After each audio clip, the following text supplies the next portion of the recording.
మీ అందరికీ పరిచయం ఉన్న వ్యక్తి తమ్మినేని సీతారామన్న. నిజంగా నాకు తండ్రి లాంటి వాడు, మంచివాడు, సౌమ్యుడు. మంచి చేస్తాడన్న నమ్మకం, విశ్వాసం నాకున్నాయి.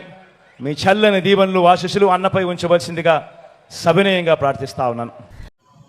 వీడియో చూశారు కదా, మంచివాడు, సౌమ్యుడు, నాకు తండ్రి లాంటి వాడు, మీరు ఓటు వేసి తను గెలిపించండి అంటూ జగన్ గారు తమ్మినేని సీతారాం గారి గురించి ఇచ్చిన బిల్డప్ చూశారు కదా. ఇప్పుడు అదే మంచివాడు 2019 నుంచి 2024 వరకు కూడా మన ఆంధ్రప్రదేశ్ అసెంబ్లీకి స్పీకర్గా పనిచేయడం జరిగింది. తను స్పీకర్గా పనిచేస్తున్న సమయంలోనే 2023లో ఒక 4 కోట్ల విలువైన భూమిని ఆ ఓనర్ ఎవరైతే ఉన్నారో ఆ ఓనర్ చనిపోయినట్టుగా దొంగ డెత్ సర్టిఫికేట్ సృష్టించి సుమారు 13 మంది దొంగ సాక్షులతో అది తన కుమారుడి పేట రాయించేసుకోవడం జరిగింది.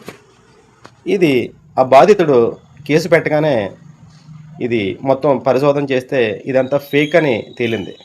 ఇప్పుడు పోలీసులు ఈ కుటుంబ సభ్యులందరి కోసం గాలించడం మన వార్తల్లో చూస్తున్నాం. ఈ వైసీపీ ఈ దొంగల మూట అంతా ఇలాగే ఉంటుంది. అయితే అప్పట్లో ప్రజలకు తెలియక జగన్ గారు ఒక ఛాన్స్ అని బతిమాలడంతో వీళ్ళందరినీ గద్దెనెక్కించడం జరిగింది. వాళ్ళేంటో ప్రజలకు తెలిసిపోయింది కాబట్టే 151 నుంచి వాళ్ళని 11కి దింపేశారు. సో నెక్స్ట్ మళ్ళీ వస్తాం రప్ప అని ఏదేదో మాట్లాడుతున్నారు. కానీ అదంతా అబద్ధం అనుకోండి, అదంతా వాళ్ళు అపోహపడుతున్నారు అంతే. ఎందుకంటే వాళ్ళు ఎంత నీతివంతులో, వాళ్ళు చేసిన కబ్జాలు ఏమిటో అన్నీ ఇప్పుడిప్పుడే బయటకు వస్తున్నాయి. ఇప్పుడే కాదు మరెప్పుడైనా సరే ఈ వైసీపీ రౌడీ మోక అధికారంలోకి రావడం అంటూ జరగడం అనేది పూర్తిగా అవాస్తవం. పవన్ కళ్యాణ్ గారు చెప్పినట్లు మళ్ళీ కూటమి అధికారంలోకి వస్తుంది. రాసి పెట్టుకోండి. Thank you.